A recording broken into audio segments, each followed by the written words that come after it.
আসসালামু আলাইকুম। এই যে আজকে একটা যে ম্যাথ করছে এটা আপনাদের বিসিএস এ আসছিল এবং খুবই ইম্পর্টেন্ট ম্যাথ। এরকম ম্যাথ মাঝে মধ্যে আসে।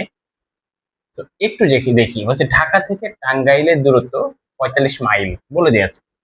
তার মানে আমি এখান থেকে, এটা ঢাকা আর এটা হলো টাঙ্গাইল, ঢাকা আর এটা টাঙ্গাইল, এইখান থেকে এই দূরত্ব টোটাল ৪৫ মাইল। এখন বলছে করিম ও রহিম ঘন্টায়, তার মানে এক দিক থেকে এটা হলো করিম আর এটা হলো রহিম, এ হলো ৩ কিলোমিটার, এ না ৩ মাইল পার আওয়ার যায়, আর এ হলো ৪ মাইল পার আওয়ার। এখন হচ্ছে করিম ঢাকা থেকে রওনা হওয়ার ১ ঘন্টা পর রহিম, তার মানে এ আগে ১ ঘন্টা যাই, তারপর এ আবার শুরু করে। তার মানে এ হলো করিম, এ ১ ঘন্টা আগে চলে গেছে। এখন ১ ঘন্টা যদি আগে চলে যাই, তাহলে এ ১ ঘন্টায় কতটুকু যাবে? ৩ মাইল। তার মানে এ যদি ৩ মাইল চলে যায় এখান থেকে, বাকি এখান থেকে এইটুকু থাকে কত? ৪৫ মাইল থেকে ৩ মাইল চলে গেল, তাহলে থাকে ৪২ মাইল। এই ৪২ মাইল এরা দুইজন মিলে যাবে।